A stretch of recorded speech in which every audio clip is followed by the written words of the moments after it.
જય શ્રી કૃષ્ણ. સર્વ વૈષ્ણવોને મારા ભગવત સ્મરણ.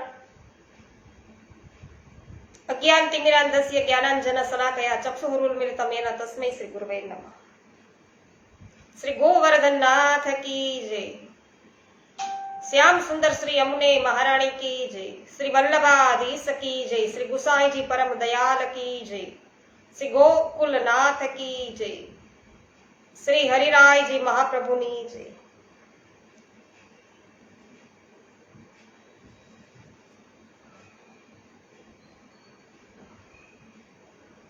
નૂતનબેન જાવિયા સર્વપ્રથમ ઉપસ્થિત થયા છે. જય શ્રી કૃષ્ણ. રમેશભાઈ જાવિયા, જય શ્રી કૃષ્ણ, સ્વાગત છે. શ્રી ગર્ગ સંહિતા વૃંદાવન ખંડ અને અધ્યાય છે 22મો. શ્રી નારદજી બોલ્યા છે કે હે રાજન, પછી શ્રી કૃષ્ણ ભગવાનના શુભ આગમનને માટે સર્વ વ્રજાંગનાઓ ભેગી થઈ અને સુરમ્ય તાલ સ્વરની સાથે શ્રી હરિના સુંદર ગુણોનું ગાન કરવા લાગી. ગોપીજનો છે પ્રભુના ગુણોનું ગાન કરવા લાગી છે. શું બોલી ગોપી? કે હે લોક સુંદર, જનભૂષણ, વિશ્વાદીપ, મનમોહન તથા જગતના પાપોને અને દુઃખોને હરનારા આનંદ કંદ યદુનંદન નંદનંદન તમારા ચરણારવિંદોના મકરંદ પણ પરમ સ્વચ્છંદ છે. તમને વારંવાર નમસ્કાર હો. ગાયો, બ્રાહ્મણો અને સાધુ સંતોના વિજય ધ્વજરૂપ દેવવંદ્ય અને કંસ આદિ દૈત્યોના વધને માટે અવતાર ધારણ કરનાર શ્રી નંદરાજ કુળ કમળ દિવાકર, દેવાધિદેવોના પણ આદિ કારણ મુક્ત દર્પણ તમારો જય હો, જય હો, જય હો. ગોપવંશ રૂપી મહાસાગરમાં પરમ ઉજ્જવળ મોતીના સમાન રૂપ ધારણ કરનાર ગોપાલ કુળ રૂપી ગિરિરાજના નીલરત્ન પરમાત્મન, ગોપાલ મંડળ રૂપી સરોવરના પ્રફુલ્લ કમળ તથા ગોપવૃંદ રૂપી ચંદન વનના પ્રધાન કલહંસ તમારો જય હો, જય હો, જય હો. પ્યારે શ્યામ સુંદર, તમે શ્રી રાધિકાજીના મુખારવિંદના મકરંદ પાન કરનાર મધુપ છો.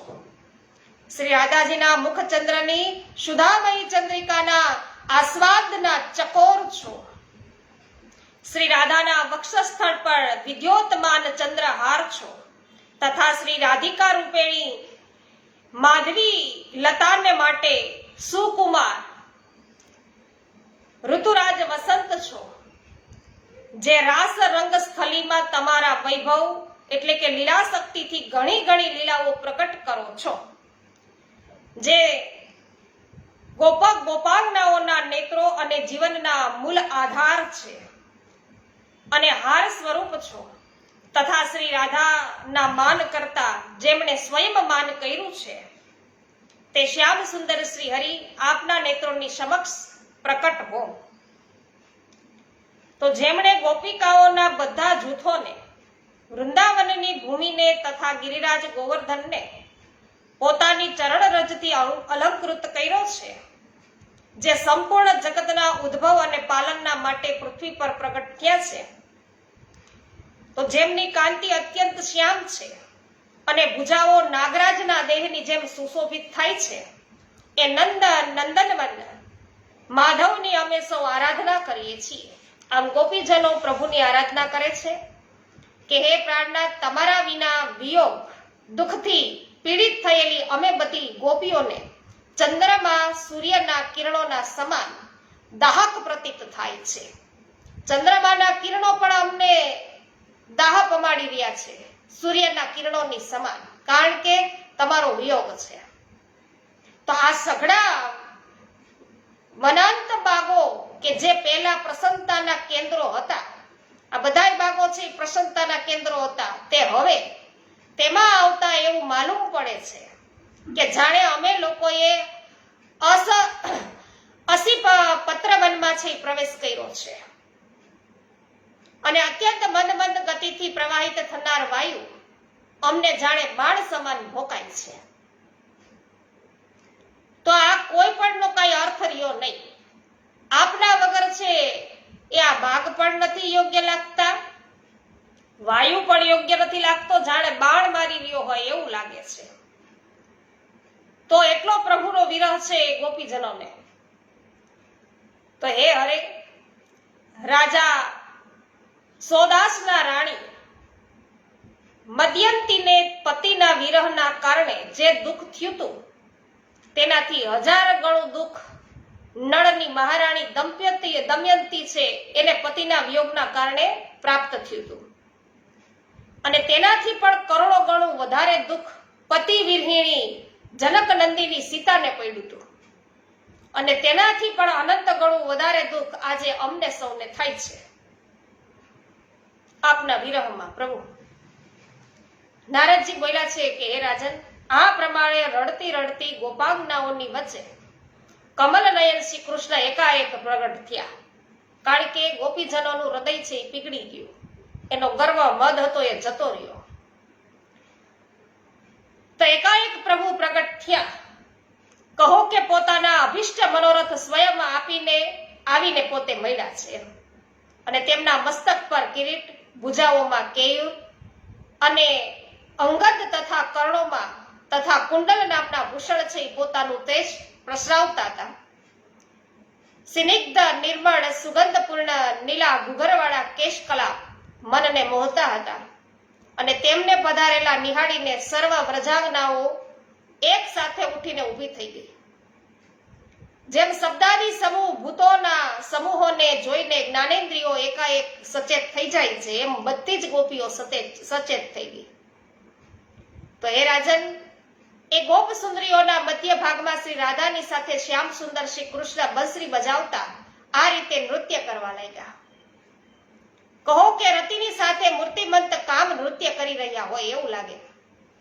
તો જેટલી સંખ્યામાં સર્વ ગોપીઓ હતી એટલા જ રૂપો છે ધારણ કરી અને શ્રી હરિ તેમની સાથે વ્રજમાં રાસ વિહાર કરવા લાગ્યા. બરાબર એ જ રીતે જેમ જાગ્રત વગેરે અવસ્થાઓની સાથે મન છે એ ક્રીડા કરી રહ્યું હતું, તો તે વખતે તે વન પ્રદેશમાં દુઃખ રહિત થયેલી વ્રજાંગનાઓ ત્યાં ઉપસ્થિત રહેલા શ્યામ સુંદર શ્રી કૃષ્ણને હાથ જોડીને ગદગદ વાણીમાં બોલી. જો આની પહેલા જે પ્રભુની સ્તુતિ એમણે કરી ત્યારે પ્રભુ ઉપસ્થિત નહોતા, તેઓ પ્રભુના વિરહમાં હતા. હવે પ્રભુ ઉપસ્થિત થયા છે ત્યારે બે હાથ જોડી અને ગોપાંગનાઓ ગદગદ વાણીએ બોલે છે કે હે શ્યામ સુંદર, જે સમસ્ત જગતને તરણાની જેમ ત્યજીને તમારા ચરણારવિંદોમાં પોતાના તન મન અને પ્રાણ અર્પણ કરી ચૂકી છે, તે આ ગોપીઓના આ મહાન સમુદાયને છોડીને તમે ક્યાં ચાલ્યા ગયા હતા? તો ભગવાન કે હે ગોપાંગનાઓ, પુષ્કર દ્વીપના દધી મંડોદ સમુદ્રની ભીતરમાં રહીને હંસ નામના મહામુનિ તપશ્ચર્યા કરતા હતા. તે મારા ધ્યાનમાં મગ્ન રહીને કોઈ પણ હેતુ વિના કે ઈચ્છા રાખ્યા વિના ભજન કરતા હતા. તો મારું ભજન કરવા પાછળ એ મહામુનિ છે એનું કોઈ પણ પ્રકારનો આશય નહોતો, કોઈ એની ઈચ્છા નહોતી, કોઈ વસ્તુ મેળવવાની નહોતી ઈચ્છા. માત્ર ને માત્ર તેઓ નિષ્કામ ભાવે છે મને ભજતા હતા. અને તે તપસ્વી મહામુનિને તપશ્ચર્યા કરતા 2 મન્વંતરોનો સમય છે એ રીતે વીતી ચૂક્યો. અને તેમને આજે જ અડધા યોજન લાંબો દેહ ધારણ કરનાર એક માછલું છે એ ગળી ગયું હતું. એ મહામુનિને એક માછલું ગળી ગયું હતું. અને પછી તેમણે પણ મત્સ્ય રૂપધારી મહાન અસુર પ્રૌંડ ગળી ગયો. એને પણ વળી પાછો કોક મહાન અસુર છે પ્રૌંડ એ ગળી ગયો. આ પ્રમાણે દુઃખી થયેલા એક મુનિવર હંસનો ઉદ્ધાર કરવા માટે હું તરત ત્યાં ગયો અને ચક્ર વડે તે બંને મત્સ્યોનો વધ કરી અને મુનિવરને એ સંકટથી મુક્ત કરીને શ્વેત દ્વીપમાં ચાલ્યો ગયો હતો. તો હે વ્રજાંગનાઓ, ત્યાં ક્ષીર સાગરની અંદર હું શેષ શૈયા પર સૂઈ ગયો હતો. પછી મારી પ્રિયતમા તમને સર્વ ગોપીઓને દુઃખી જાણી અને નિદ્રાનો ત્યાગ કરીને તરત જ અહીં આવી પહોંચ્યો, કારણ કે હું સર્વદા ભક્તોને વશ રહું છું. જે જીતેન્દ્રિય, સમદર્શી તથા કોઈ પણ વસ્તુની ઈચ્છા નહીં રાખનાર મહાન સંત છે તે નિરપેક્ષતાને જ મારું પરમ સુખ માને છે. જેમને જ્ઞાનેન્દ્રિયો વગેરે રસ આદિ સૂક્ષ્મ ભૂતોને જ સુખ માને છે. એટલે ગોપીઓ બોલી કે હે માધવ, જો તમે અમારા પર પ્રસન્ન થયા હો તો ક્ષીરસાગરમાં શેષૈયા પર તમે જે રૂપ ધારણ કર્યું હતું તેના પર અમને દર્શન કરાવો ને, એના પર અમને દર્શન આપો. નારદજી બોલ્યા કે ત્યારે તથાસ્તુ કહી અને ગોપી સમૂહોને જોત જોતામાં અષ્ટભુજાધારી નારાયણ તેઓ થયા અને શ્રી રાધાજી લક્ષ્મી રૂપા થયા. ત્યાં ચંચળ તરંગમાળાઓથી મંડિત ક્ષીરસાગરથી પ્રગટ થયો અને દિવ્ય રત્નમય મંગલ રૂપ પ્રસાદ દ્રષ્ટિગોચર થવા લાગ્યો. ત્યાં કમલનાળના જેવા શ્વેત શેષના કુંડાળું બાંધીને બેઠેલા દેખાયા કે જે બાળ સૂર્યના સમાન તેજસ્વી સહસ્ત્ર ફેણોના છત્રથી સુશોભિત હતા. એ શેષ શૈયા પર માધવ સુખપૂર્વક પોઢી ગયા અને શ્રી લક્ષ્મી રૂપ ધારીણી શ્રી રાધાજી તેમના ચરણો છે દાબવવાની સેવા છે કરવા લાગ્યા. કરોડો સૂર્યના સમાન તેજસ્વી એ સુંદર રૂપને નિહાળીને ગોપિકાઓએ પ્રણામ કર્યા અને તે બધી પરમ આશ્ચર્યમાં લીન થઈ ગઈ. હે મૈથિલ, જ્યાં શ્રી કૃષ્ણે ગોપીઓને આવા સ્વરૂપના દર્શન દીધા હતા તે પરમ પુણ્યમય પાપનાશનું ક્ષેત્ર બની ગયું. અને ત્યાર પછી માધવ ગોપાંગનાઓની સાથે યમુના તટ પર આવીને કાલિંદીના વેગપૂર્ણ પ્રવાહમાં તરણકલા કેલી કરવા લાગ્યા. શ્રી રાધાજીને હસ્તે તેમના લક્ષ્યદલ કમલ અને ચાદર લઈને માધવ જળમાં દોડતા અને હસતા હસતા દૂર દૂર નીકળી ગયા. ત્યારે શ્રી રાધાજીએ પણ તેમના ચમકતા પીતાંબર, બંસરી તથા છડી લઈને હસતા હસતા યમુના જળમાં ચાલ્યા ગયા. હવે મહાત્મા શ્રી કૃષ્ણ તેમની પાસેથી માંગણી કરતા બોલ્યા કે હે રાધે, મારી બંસરી દઈ દે. શ્રી રાધાજી એવું કહેવા લાગ્યા કે હે માધવ, મારું કમળ અને વસ્ત્ર મને પાછું આપી દો. તો શ્રી કૃષ્ણ ભગવાને શ્રી રાધાને કમળ અને વસ્ત્ર આપી દીધા. ત્યારે શ્રી રાધાજીએ પણ મહાત્મા શ્રી કૃષ્ણ પ્રભુને બંસી, પીતાંબર અને છડી પાછા આપી દીધા. અને પછી શ્રી કૃષ્ણ આજાનુલંબીની એટલે કે ઘૂંટણ સુધી લટકતી વૈજંતી માળા ધારણ કરેલા મધુર ગીત ગાતા ભાંડીર વનમાં ગયા અને ત્યાં ચતુર ચૂડામણી શ્યામ સુંદરે પ્રિયાને શૃંગાર કર્યા. ભાલ પર, કપોલ પર પત્ર રચના કરી, પગમાં મહાવર લગાવ્યા, પુષ્પમાળાઓ ધારણ કરાવી અને વેણીને પણ ફૂલોથી સજાવી અને લલાટમાં કુમકુમની બિંદી તથા નેત્રોમાં કાજળ લગાડ્યું. આ રીતે શ્રી રાધાજીએ પણ એ શૃંગાર છે એ સ્થળમાં ચંદન, અગરુ, કસ્તુરી અને કેસર આદિથી શ્રી હરિના મુખ પર મનોહર પત્ર રચના કરી. આ પ્રમાણે શ્રી ગર્ગ સંહિતામાં વૃંદાવન ખંડના નંદ સનંદ સંવાદમાં રાસ ક્રીડા નામનો આ 22મો અધ્યાય છે એ પૂરો થયો. શ્રી વૃંદાવન વિહારી લાલ કી જય. હંસાબેન પટેલ, વિનોદભાઈ વાછાણી, દિનેશભાઈ સંચાળા, લીનાબેન પટેલ, કુંદનબેન પરમાર, પરેશભાઈ વસોયા, પાવતીબેન ઠુમર, અમરીશભાઈ છત્રાળા, રમેશભાઈ ચાંગાણી, જ્યોત્સનાબેન ધામેજા, ગોપાલભાઈ ઘુમલિયા, કાંતાબેન ઘુમલિયા, ગીતાબેન ભુવા, કરશનભાઈ ભુવા, મનીષાબેન અગેરા, નીતિનભાઈ ધોકિયા, માધુરીબેન મિસ્ત્રી, હેમાબેન ગુજરાતી, પરસોત્તમભાઈ કણઝારિયા, સૂર્યકાંતભાઈ રામાણી, સોનલબેન સતાશિયા, લલિતાબેન અકબરી, રંજનબેન લુણાગરિયા, કુસુમબેન શર્મા, રંજનબેન લુણાગરિયા, જે.આર. વડાલિયા, ઉન્નતિબેન ભીમાણી, સર્વ વૈષ્ણવજનોનું સ્વાગત કરું છું. શિલ્પાબેન લુણાગરિયા, જગદીશભાઈ લુણાગરિયા રાજકોટથી ઉપસ્થિત થયા છે, એમનું પણ સ્વાગત. તો જે કોઈએ પણ પોસ્ટ શેર કરી છે એ સર્વનો ખૂબ ખૂબ આભાર. નિર્મલાબેન છે, જે.આર. વડાલિયા છે, મનીષાબેન છે,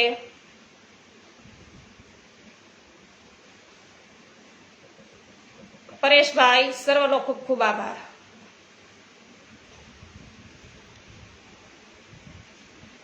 જય હો નૂતનબેન. અધ્યાય 23 આપણે પ્રવેશ કરીએ વૈષ્ણવો. શ્રી નારદજી બોલ્યા છે કે હે રાજન, ત્યાર પછી શ્રી કૃષ્ણ ભગવાન વ્રજાંગનાઓ સાથે લોહજંગ વનમાં ગયા અને જે વસંતની માધવી તથા અન્યાન્ય લતા વલ્લરીઓથી વ્યાપ્ત હતું તે વનની સુગંધ ફેલાવનારા સુંદર ફૂલોના હારોથી શ્રી હરિએ બધી ગોપીઓને વેણીઓથી અલંકૃત કરી અને ભ્રમરોના ગુંજારાઓથી નિનાદિત અને સુગંધિત વાયુથી સૌરભયુક્ત યમુના તટ પર પોતાની પ્રેયસીઓની સાથે શ્યામ સુંદર વિચરણ કરવા લાગ્યા. વિચરતા વિચરતા રાસેશ્વર શ્રી કૃષ્ણ એ મહાપુણ્ય વનમાં જઈ પહોંચ્યા અને જે કરીલ, ટીલું તથા શ્યામ તમાલ અને તાલ આદિ સઘન વૃક્ષોથી વ્યાપ્ત હતા ત્યાં રાસેશ્વરી શ્રી રાધાજી અને ગોપાંગનાઓની સાથે તેના મુખેથી પોતાના યશોગાન શ્રવણ કરતા શ્રી હરિએ રાસનો પ્રારંભ કર્યો અને તે સમયે યશોગાન કરતી અપ્સરાઓથી ઘેરાયેલા દેવરાજ ઇન્દ્રના સમાન તેઓ શોભતા હતા. અને હે રાજન, તેટલામાં એક વિચિત્ર બનાવ બન્યો. તમે હવે એ મારા મુખેથી સાંભળો. શંખચૂડ નામનો એક બળવાન અને પ્રખ્યાત રાક્ષસ હતો જે કુબેરનો સેવક હતો. આ પૃથ્વી પર તેના સમાન ગદા યુદ્ધમાં નિપુણ બીજો કોઈ યોદ્ધો નહોતો. તે એક દિવસ મારે મુખેથી અગ્રસેન કુમાર કંસના ઉત્કટ બળની વાત સુણી અને તે મહાપરાક્રમી યક્ષરાજ લાખબારની ગદા લઈને પોતાને નિવાસ સ્થાનેથી મથુરામાં આવ્યો અને મદોન્મત્ત વીરે રાજસભામાં પહોંચીને ત્યાં સિંહાસન પર આરૂઢ થયેલા કંસને પ્રણામ કર્યા અને એવું કીધું કે હે રાજન, સાંભળ્યું છે કે તમે ત્રિભુવનના વિજય વીર છો કે કંસને કે માટે મને તમારી જોડે ગદા યુદ્ધ કરવાની તક આપો. જો તમે વિજય થશો તો હું તમારો દાસ થઈશ અને જો હું વિજય થઈશ તો તત્કાળ તમે મારા દાસ બનજો. તો હે વિદેહરાજ, ત્યારે તથાસ્તુ કહી અને હાથમાં એક મહાન એવી ગદા ધારણ કરીને કંસ રંગભૂમિમાં શંખચૂડની સાથે યુદ્ધ કરવા લાગ્યો અને એ બંનેમાં ઘોર ગદા યુદ્ધનો પ્રારંભ થયો. બંનેના સામસામા અઘાત પ્રત્યાઘાતથી ઉપજતા ચટ શબ્દથી પ્રલય કાળના મેઘની ગર્જના અને વીજળીના ગડગડાટ જેવા ધ્વનિ થવા લાગ્યા અને રંગભૂમિમાં બે મલ્લો, નાટ્ય મંડળીના બંને નટો, વિશાળ અંગોવાળા બંને ગજરાજો તથા બંને ઉદ્ભત સિંહોના સમાન કંસ અને શંખચૂડ પરસ્પર ઝૂઝી રહ્યા હતા. હે રાજન, એકબીજાને જીતે લેવાની ઈચ્છાથી ઝૂઝતા બેવ વીરોની ગદાઓ અગ્નિની ચિંગારીઓ વર્ષાવતી પરસ્પર ટકરાઈને ચૂરચૂર થતી હતી. કંસે અત્યંત કોપથી ભરપૂર યક્ષને મુક્કાથી માર્યો અને શંખચૂડે પણ કંસ પર મુક્કાથી પ્રહાર કર્યા. તો આ પ્રમાણે મુક્કામુક્કી કરતા એ બંનેને 27 દિવસ છે એ વીતી ગયા અને બંનેમાંથી કોઈનું પણ બળ છે એ ઘટ્યું નહીં. તો બંને એકબીજાના પરાક્રમોથી આશ્ચર્યચકિત થયા કે ઓહો, આનામાં એટલું બળ છે, ઓલાને એમ કે ઓહો, આ પણ હારો બળવાન છે.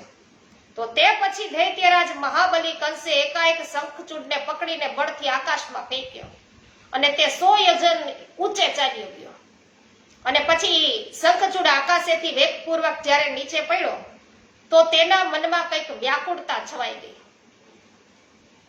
તો પણ તેણે પણ છે કંસને પકડીને આકાશમાં 10,000 યોજન ઊંચે ઉછાળ્યો. કંસ પણ આકાશેથી પડતા મનમાં ને મનમાં કંઈક વ્યાકુળ થઈ ગયો અને પછી તેણે યક્ષને પકડીને એકદમ પૃથ્વી પર પટક્યો. પછી શંખચૂડે પણ કંસને પટકીને ભૂમિ પર છે એ નાખ્યો. તો આ પ્રમાણે ઘોર યુદ્ધ ચાલવાને કારણે પૃથ્વી છે ધ્રુજવા લાગી. એટલામાં સર્વજ્ઞ મુનિવર સાક્ષાત ગર્ગાચાર્ય છે એ ત્યાં આવી પહોંચ્યા અને બંને એ રંગભૂમિમાં તેમને જોઈ અને પ્રણામ કર્યા. ત્યારે ગર્ગાચાર્યજીએ તેજસ્વી વાણીમાં એવું કંસને કહ્યું કે હે રાજેન્દ્ર, યુદ્ધ ના કરો. આ યુદ્ધથી કોઈ ફળ મળનાર નથી. આ મહાબલી શંખચૂડ તમારા સમાન જ વીર છે. એટલે તમારા મુકાનો માર ખાઈ અને ગજરાજ ઐરાવતે ધરતી પર ઘૂંટણો ટેકવી દીધા હતા તો તેને અત્યંત મૂર્છા આવી ગઈ હતી. બીજાએ ઘણા દૈત્યો તમારા મુકાઓનો માર ખાઈને મોતનો કોળિયો થયા હતા, છતાં શંખચૂડ છે એ ધારાશાયી થયો નહોતો. તો એમાં કઈ શંકા નથી કે એ તમારા માટે અજય છે, એને તમે જીતી શકો એમ નથી. તેનું કારણ તમે સાંભળી લો. એ પરિપૂર્ણ પરમાત્મા સમાન તમારો વધ કરનાર છે કે તે જ પ્રમાણે ભગવાન શિવના વરદાનથી બળવાન થઈને એ શંખચૂડને પણ મારશે, એટલે પ્રભુ જ મારશે. એનું તમારા જેવું છે. માટે હે યદુનંદન, તમારે શંખચૂડ પર છે ખરેખર તો પ્રેમ કરવો જોઈએ. યક્ષરાજ, તમારે પણ કંસરાજ પર છે અવશ્ય પ્રેમ ભાવ છે એ રાખવો જોઈએ. એટલે શ્રી નારદજી બોલ્યા છે કે હે રાજન, ગર્ગાચાર્યજીના આમ કહેવાથી શંખચૂડ અને કંસ બંને પરસ્પર ભેટ્યા અને એકબીજાને સ્નેહ કરવા લાગ્યા. પછી કંસ પાસે વિદાય લઈ અને શંખચૂડ પોતાને ઘેર છે એ જવા લાગ્યો. અને રાત્રિના વખતે માર્ગમાં તેને રાસ મંડળીનો ભેટો થયો. ત્યાં તાલ સ્વરથી યુક્ત મનોહર ગાન તેને કાને પડ્યું. પછી તેણે રાસમાં શ્રી રાસેશ્વરીની સાથે રહેલા રાસેશ્વર શ્રી કૃષ્ણ ભગવાનના દર્શન કર્યા. આવા દર્શન આ શંખચૂડ નહીં થઈ ગયા. વૈષ્ણવ વિચાર કરો તો તેમની ડાબી બાજુ ભુજા શ્રી રાધાજીના ખભે શોભતી હતી અને તે સ્વેચ્છાનું અનુસાર પોતાના જમણા પગને વાંકો વાળીને ઉભેલા હતા. પ્રભુ હાથમાં બંસરી લઈ અને મુખેથી સુંદર મંદ હાસ્યની છટાછઈ છાંટતા હતા પ્રભુ. તો તેમના ભૂમંડળ પર રાશિ રાશિ કામદેવ બધા મોહિત થતા હતા. આવું પ્રભુનું રૂપ છે એ લાગતું હતું. આવા દર્શન છે એ આના શંખચૂડને થયા. વ્રજ સુંદરીઓના યુથપતિ વ્રજેશ્વર શ્રી કૃષ્ણ કોટી કોટી છત્ર ચમરોથી સુસેવિત હતા અને તેમને અત્યંત કોમળ શિશુ માનીને શંખચૂડે ગોપીઓના હરણ કરવાને વિચાર્યું. ગઈ કે આ તો શિશુ છે બાલકૃષ્ણ, તો આ ગોપીઓનું હરણ કરી નખાય એમ વિચાર્યું કે અપહરણ કરી લેવાય. એટલે બહુલાસ્ય એવું પૂછ્યું નારદજીને કે હે વિપ્રવર, આપ તો ભૂત અને ભવિષ્ય સર્વ કાંઈ જાણો છો, તો કયો કે રાસમંડળમાં શંખચૂડના આવવાથી શું બન્યું? નારદજી કે રાજન, શંખચૂડનો મોં વાઘના સમાન હતો અને શરીરના રંગ એકદમ કાળો કુલટો હતો અને તે 10 તાળના જેટલો ઊંચો હતો અને જીભ છે લપકાવી લપકાવીને જડબું ચાટતો મહાભયંકરી દેખાતો હતો અને તેને જોઈને ગોપાંગનાઓ ભયથી બધી ધ્રુજી ઉઠી અને ચારેકોર નાસભાગ કરવા લાગી. મોટો કોલાહલ થઈ ગયો. આ પ્રકારે શંખચૂડના આવતા જ આ રાસ મંડળમાં હાહાકાર મચી ગયો અને તે કામ પીડિત દુષ્ટ યક્ષરાજ શતચંદ્રનના નામની ગોપ સુંદરીને પકડી અને જરા પણ ડર્યા કે શંકા વિના ઉત્તર દિશામાં દોડી ગયો. તો આ શતચંદ્રના ભયથી વ્યાકુળ વ્યાકુળ થઈ ગઈ, કારણ કે એને લઈને વયો ગયો અને હે કૃષ્ણ પોકાર કરતી તે તો રડવા લાગી. આ જોઈને શ્રી કૃષ્ણ અત્યંત ક્રોધે ભરાયા અને હાથમાં શાલ વૃક્ષ લઈને તેની પૂઠે દોડ્યા, પાછળ દોડ્યા. કાળ સમાન દુર્જય શ્રી કૃષ્ણને પીછો કરતા જોઈને યક્ષ તે ગોપીને છોડી દઈને ભયથી વિહવળ થયો અને જીવ બચાવવા માટે નાશવા લાગ્યો. મહાદુષ્ટ શંખચૂડ નાસીને જ્યાં જ્યાં ગયો ત્યાં ત્યાં ભગવાન શ્રી કૃષ્ણ પણ શાલ વૃક્ષ હાથમાં ઝાલીને ઘણા ક્રોધિત થઈને એની પાછળ પાછળ ગયા. તો હે રાજન, હિમાલયની તળેટીમાં પહોંચીને યક્ષરાજે પણ એક શાલ વૃક્ષને ઉખેડી લીધું અને તેની સામે વિશેષ યુદ્ધની ઈચ્છાથી તે ઉભો રહ્યો. તો ભગવાને બાહુબળથી શંખચૂડ પર શાલ વૃક્ષથી હુમલો કર્યો. તેના પ્રહારથી શંખચૂડ આંધીના ઉખડેલા વૃક્ષની જેમ પૃથ્વી પર પડ્યો અને શંખચૂડે પછી ઉઠીને ભગવાન શ્રી કૃષ્ણને મુખાથી પ્રહાર કર્યો. મારીને તે દુષ્ટ યક્ષ છે એ સંપૂર્ણ દિશાઓને ઘોષિત કરતા એકાએક ગર્જના કરવા લાગ્યો.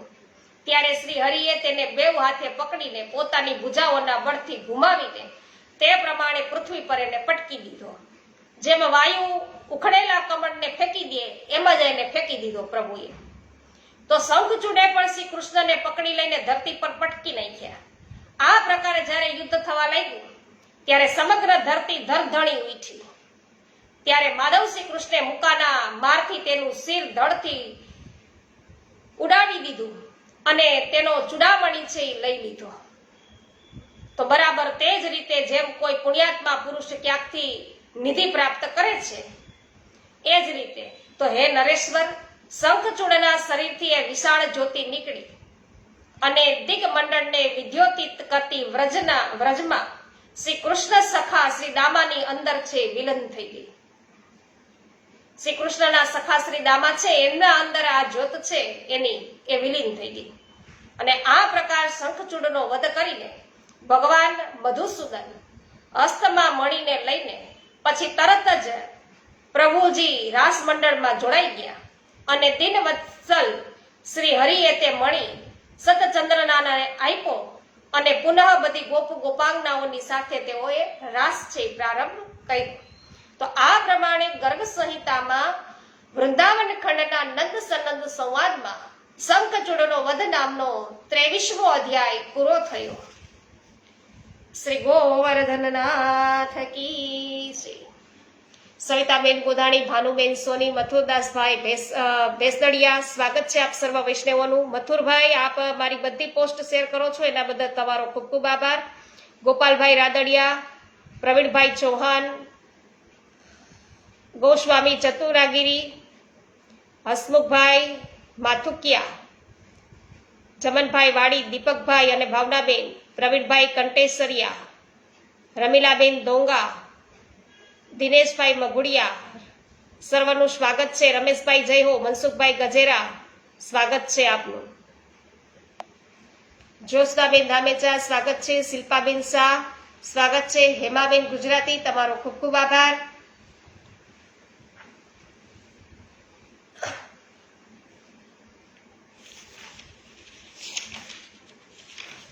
અધ્યાય 24માં આપણે પ્રવેશ કરીએ વૈષ્ણવો.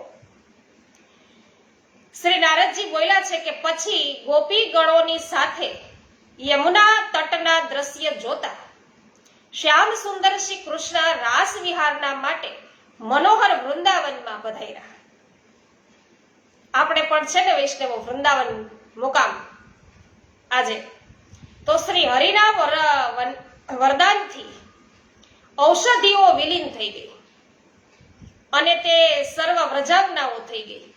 ઔષધિઓ છે ને એ વિલીન થઈ એટલે કે એને તો વ્રજાજ્ઞાઓનું સ્વરૂપ ધારણ કર્યું ઔષધિઓએ અને યુથના રૂપમાં તેઓ સંગઠિત થઈ અને રાસ ગોષ્ઠીમાં એ પણ ભળી ગઈ. તો હે મિથિલેશ્વર, લતા રૂપિણી ગોપીઓના સમૂહ વિચિત્ર કાંતિથી સુશોભિત હતી. તે સર્વની સાથે વૃંદાવનેશ્વર શ્રી હરિ વૃંદાવનમાં વિહાર કરવા લાગ્યા. કદમ વૃક્ષોથી આચ્છાદિત કાલીન નદીના રણિયામણા તટ પર સર્વત્ર શીતલ મંદ સુગંધિત વાયુ વાઈને એ સ્થળને સુગંધિત કરતો હતો. બંસી ભટ્ટ એ સુંદર પુલિનની રમણીયતાની વૃદ્ધિ કરી રહ્યો હતો. તો રાસના શ્રમથી શ્રમિત થયેલા શ્રી કૃષ્ણ શ્રી રાધાજી સાથે આવીને ત્યાં બિરાઈ ગયા અને તે વખતે ગોપાંગનાઓ સાથે સાથે આકાશમાં રહેલા દેવતા પણ વીણા, તાલ, મૃદંગ આદિ વિવિધ પ્રકારના વાદ્યો છે એ વગાડતા હતા તથા જય જયકાર કરતા દિવ્ય પુષ્પો વર્ષાવતા હતા. ગોપ સુંદરીઓ શ્રી હરિને આનંદ પ્રદાન કરતી તેમના ઉત્તમ યશોદગાન કરતી હતી અને કેટલીક ગોપીઓ મેઘમલ્હાર નામના રાગ ગાતી હતી. તો અન્ય ગોપીઓ છે એ દીપક રાગ પણ ગાતી હતી. તો એ રાજન, કેટલીક ગોપીઓ ક્રમશઃ માલકોશ, ભૈરવ, શ્રીરાગ અને હિંડોલ રાગના સપ્ત સ્વરો સહિત ગાન છે કરતી હતી. અને હે નરેશ્વર, તેમાંની કેટલીક ગોપીઓ તો અત્યંત ભોળી ભલી હતી, તો વળી કેટલીક મુગ્ધાઓ હતી. કેટલીક પ્રેમ પરાયણ ગોપ સુંદરીઓના પ્રૌઢા નાયિકાની શ્રેણીમાં ગાતી હતી. તે સૌના મન શ્રી કૃષ્ણમાં રત રહેલા હતા અને કેટલીક એવી ગોપાંગનાઓ જાર ભાવથી ગોવિંદની સેવા કરતી હતી. કોઈ શ્રી કૃષ્ણ સાથે ગેંદ ખેલવા લાગી, કેટલીક શ્રી હરિની સાથે રહીને પરસ્પર પુષ્પો વડે ક્રીડા કરવા લાગી, કેટલીક ગોપાંગનાઓ છે એ પગમાં નુપુરો પહેરીને પરસ્પર નૃત્ય ક્રીડા કરતી નુપુરોના ઝંકારની સાથે સાથે શ્રી કૃષ્ણના અધરામૃતનું પાન કરતી હતી. કેટલીક ગોપીઓ યોગીઓના માટે પણ દુર્લભ એવા શ્રી કૃષ્ણને બંને ભુજાઓથી પકડીને હસતી હસતી અત્યંત નજીક આવતી અને તેમને ગાઢ આલિંગન કરતી હતી. આવા ગોપીઓના ભાગ્ય વૈષ્ણવો. તો આ પ્રમાણે પરમ મનોહર વૃંદાવનાધીશ્વર યદુરાજ ભગવાન શ્રી કૃષ્ણ શ્રી હરિ કેસરનું તિલક ધારણ કરીને ગોપીઓની સાથે વૃંદાવનમાં વિહાર કરવા લાગી અને કેટલીક ગોપાંગનાઓ બંસીધરની બંસરીની સાથે સાથે વીણા વગાડતી હતી અને કેટલીક તો મૃદંગ વગાડતી ભગવાનના ગુણ ગાતી હતી. કેટલીક શ્રી હરિની સમક્ષ ઊભી રહીને મધુર સ્વરે કરતાલ વગાડતી હતી અને ઘણી સુંદરીઓ માધવી લતા તળે ચંગ વગાડતી શ્રી કૃષ્ણ સાથે સુસ્થિર ભાવથી ગીત ગાતી હતી. તે પૃથ્વી પર સાંસારિક સુખને સર્વથા ભૂલાવીને, સાંસારિક સુખ છે એને હાવ ભૂલાવી દેવાનો એ પ્રકાર કરીને સંસારના સુખને ભૂલીને ત્યાં રમણ કરતી હતી અને કેટલીક ગોપીઓ લતા મંડપોમાં શ્રી કૃષ્ણના હાથને પોતાના હાથમાં લઈને આમ તેમ ઘૂમતી વૃંદાવનની શોભા નિહાળતી હતી અને કેટલીક ગોપીઓના હાર લતા ઝાડમાં ભેરવાઈ જતા હતા. ત્યારે ગોવિંદ તેના વક્ષસ્થળનો સ્પર્શ કરતા તે હારોને છૂટા પાડતા હતા અને ગોપ સુંદરીઓની નાસિકામાં જે નકવેસરો હતી તેમાં મોતીની લડીઓ છે એ પરોવાયેલી હતી. તેને તથા તેની અલકાવલીઓને શ્યામ સુંદર સ્વયં સંભાળતા ધીરે ધીરે સુશોભન કરતા હતા.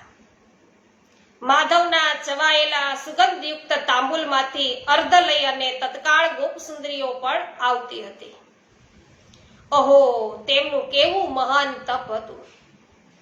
કેટલીક ગોપીઓ હસતા હસતા શ્યામ સુંદરના કપોલ પર પોતાની બે ઉંગલીઓ ધરી અને સ્પર્શતી હતી પ્રભુના કપોલને. તો કોઈ હસતા હસતા બળપૂર્વક હલકા આઘાત કરી લેતી હતી. કદમ વૃક્ષની તળીએ પૃથક પૃથક સર્વ ગોપાંગનાઓની સાથે તેમનો ક્રીડા વિનોદ છે ચાલતો હતો. હે મિત્રેશ્વર, કેટલીક ગોપાંગનાઓ છે એ પુરુષ વેશ ધારણ કરીને મુકુટ અને કુંડળથી મંડિત થઈને સ્વયં નાયક બની જતી હતી અને શ્રી કૃષ્ણ સમક્ષ તેની પેઠે નૃત્ય કરવા લાગી હતી. તો જાણે પોતે પણ પુરુષ છે અને કૃષ્ણની સામે છે એમની જેમ જ કૃષ્ણની જેમ જ છે નૃત્ય કરતી હતી. તો જેની મુખ કાંતિ શત શત ચંદ્રમાઓને તિરસ્કૃત કરતી હતી એવી ગોપ સુંદરીઓ શ્રી રાધાનો વેશ ધારણ કરી અને શ્રી રાજાજી તથા તો પ્રાણ વલ્લભને પ્રમોદિત કરતી તેમના યશોગાન ગાતી હતી. કેટલીક વ્રજાંગનાઓ સ્તંભ, શ્વેદ આદિ સાત્વિક ભાવોથી યુક્ત પ્રેમ વિહવળ અને પરમાનંદમાં નિમગ્ન થઈ અને યોગીજનોની જેમ સમાધિસ્થ થઈ અને ભૂમિ પર છે બેસી જતી હતી. તો વૈષ્ણવો, જ્યારે તમે કોઈ માણસ બેઠા હોય સામે, એની સામે તમે એની નકલ કરી અને એને હસાવવાનો જે પ્રયત્ન કરો ને, એ એક અલગ જ અહેસાસ છે. તમે એનું જ ધારો કે તમે એનું રૂપ ધારણ કર્યું છે અને તમે એની સામે એ જ પ્રકાર કરો, જેને મિમેક્રી પણ કહેવામાં આવે વૈષ્ણવો. તો એવી મિમેક્રી બધા છે આપણે સ્કૂલ ટાઈમમાં અમે કરતા. અમુક સર છે એને તો સર અહીંયા હાજર હોય તો પણ છે કરીએ કે તમે આ રીતે અમને ભણાવો છો, તમે અમને આ રીતે કરો છો. મેં તો કેટલાય શિક્ષકોની મિમેક્રી કરી છે. એમાં અત્યારે રસિકભાઈ કનેરિયા અમારા શિક્ષક છે, આપણે ફેસબુકમાં જોડાયા છે અને અમારું તર્કશાસ્ત્ર ખૂબ બહુ સુંદર રીતે લેતા અને એની જ્યારે મિમેક્રી કરતી ને ત્યારે બધા સ્ટુડન્ટ્સ તો બધા હસતા જ, પણ સર પણ છે પ્રફુલ્લિત થઈ જતા હતા. તો અહીંયા શ્રી રાધાની સામે રાધા અને પ્રભુની સામે પ્રભુનો વેશ ધારણ કરી અને જે છટાઓ કરવામાં આવે એમાં પ્રભુ અને સ્વામિનીને કેટલો આનંદ આવતો હશે. તો આમ છે બધી ગોપીઓ છે એ યુગલ ચરણારવિંદ છે એમાં યશોગાન એમના કરતા કરતા બંનેને છે એ પ્રફુલ્લિત કરવાનો અત્યારે પ્રકાર છે એ કરી રહ્યા છે. તો વૈષ્ણવો કોઈ ગોપીઓ છે એ લતાઓમાં, વૃક્ષોમાં, પૃથ્વીમાં, જુદી જુદી દિશાઓમાં તથા પોતે પોતાનામાં જ ભગવાન શ્રી પતિના દર્શન કરતી મૌન ભાવ ધારણ કરી લેતી હતી. તો આ પ્રકારે રાસ મંડળમાં સર્વેશ્વર ભક્ત વત્સલ ગોવિંદનું શરણ લઈ અને તે બધી ગોપ સુંદરીઓ મનોરથ પૂર્ણ થઈ ગઈ. અને મહામતે રાજન ત્યાં ગોપીઓને ભગવાનનો જે કૃપા પ્રસાદ પ્રાપ્ત થયો તે જ્ઞાનીઓને પણ મળતો નહોતો. આવો પ્રસાદ કોઈને મળે? હા જ્યોત્સનાબેન, આ તો ગોપી પ્રેમ કી ધ્વજા એટલે એમને પ્રાપ્ત થયો છે. તો પછી કર્મીઓને તો વૈષ્ણવો કઈ રીતે મળે? વિચાર કરો. જ્ઞાનીઓને મળે નહીં તો કર્મીઓને ક્યાંથી મળે? તો એ મહામતે આ પ્રકારે રાધા વલ્લભ પ્રભુ શ્યામ સુંદર શ્રી કૃષ્ણચંદ્રના રાસમાં જે એક વિચિત્ર બનાવ બન્યો એ હવે તમે સાંભળો. શ્રી કૃષ્ણ પ્રિય ભક્ત અને મહાતપસ્વી એક મુનિવર હતા. તેનું નામ આસુરી હતું અને તે નારદગીરી અને શ્રી હરિના ધ્યાનમાં રહીને તપશ્ચર્યા કરતા હતા. હૃદય કમળમાં જ્યોતિર્મંડળની અંદર શ્રી રાધાજી સહિત મનોહર મૂર્તિ શ્યામ સુંદર શ્રી કૃષ્ણનું તેઓ ચિંતન કરતા હતા.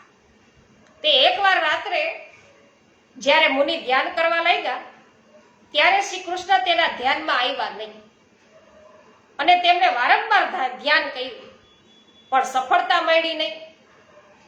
તેથી તે મહામુનિ દુઃખી થઈ ગયા કે પ્રભુ કેમ ધ્યાનમાં આવ્યા નહીં. પછી તે મુનિ ધ્યાનમાંથી ઉઠી અને શ્રી કૃષ્ણની દર્શનની ઈચ્છાથી બદ્રીખંડ મંડિત નારાયણ આશ્રમ છે ન્યાય ગયા. કિંતુ ત્યાં તે મુનીશ્વરને નારાયણના દર્શન થયા નહીં. ત્યારે તેઓ વિસ્મિત થયા.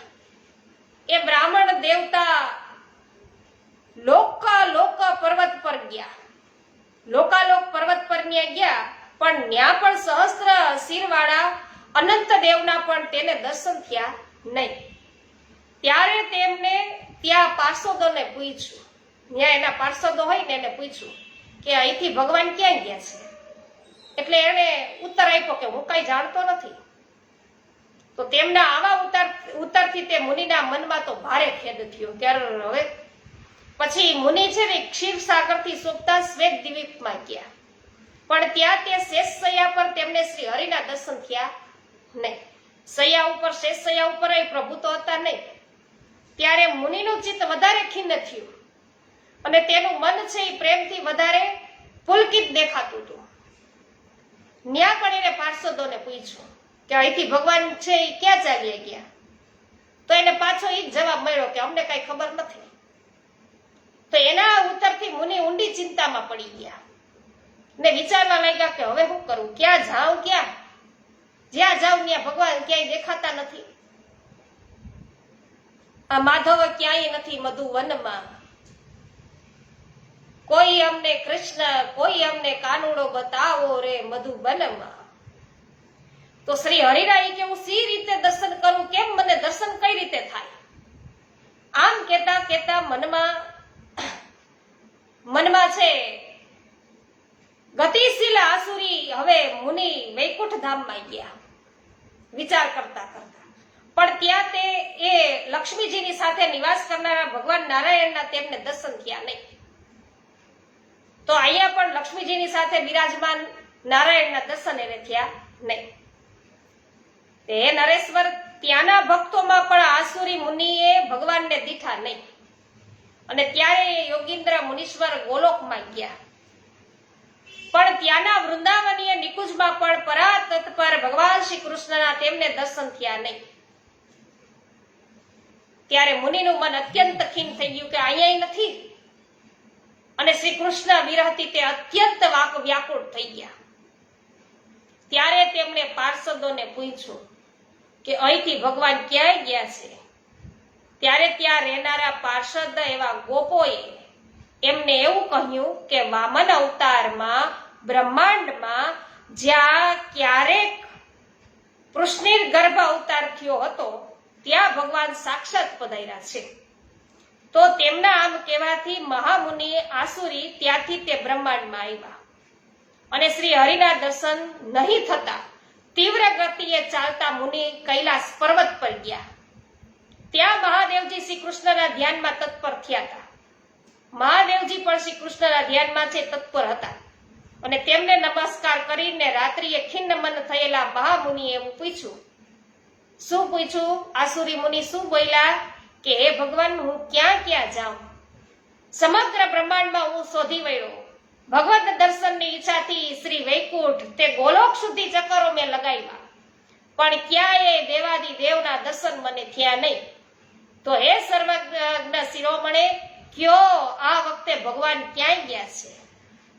એટલે મહાદેવજીએ કીધું કે હે આસુરે, ધન્ય હો. હે બ્રહ્મન, તમે શ્રી કૃષ્ણના નિષ્કામ ભક્ત છો. હે મહામુને, હું જાણું છું કે તમે શ્રી કૃષ્ણની દર્શનની ઈચ્છાથી મહાદુઃખ વેઠ્યું છે. તો ક્ષીર સાગરમાં નિવાસ કરનાર હંસ મુનિ મહાકષ્ટમાં પડી ગયા હતા.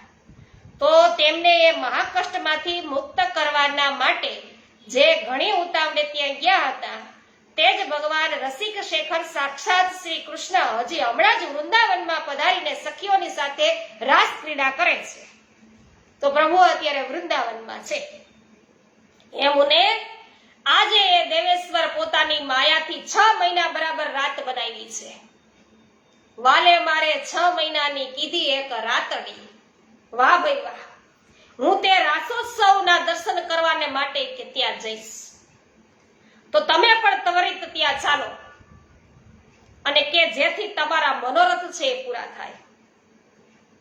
તો આ પ્રમાણે શ્રી ગર્ગ સંહિતામાં વૃંદાવન ખંડના નંદ સનૌદ એવા સંવાદમાં આસુરી મુનિનું ઉપાખ્યાન નામનો આ 24મો અધ્યાય છે એ પણ પૂરો થયો.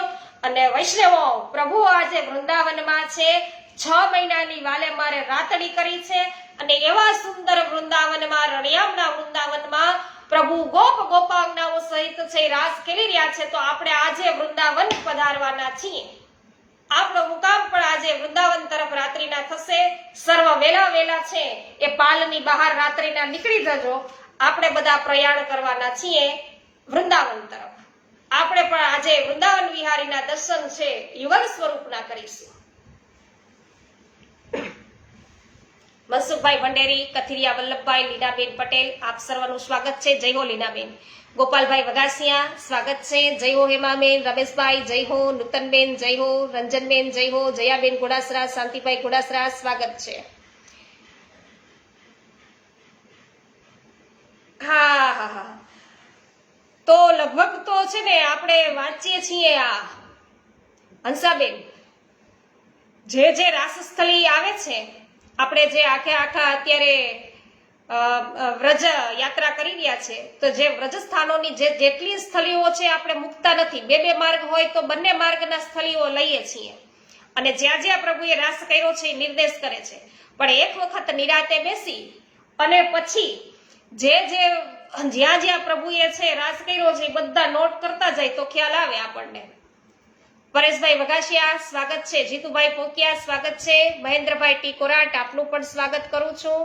જય હો. રમેશભાઈ આરસા, આપનું સ્વાગત છે. અસુબેન પટેલ, જય હો, સ્વાગત છે. જય હો. જે આર વડાલિયા. શિલ્પાબેન, જય હો. નૂતનબેન જાવિયા, હા કહી રહ્યા છે. ખૂબ સુંદર.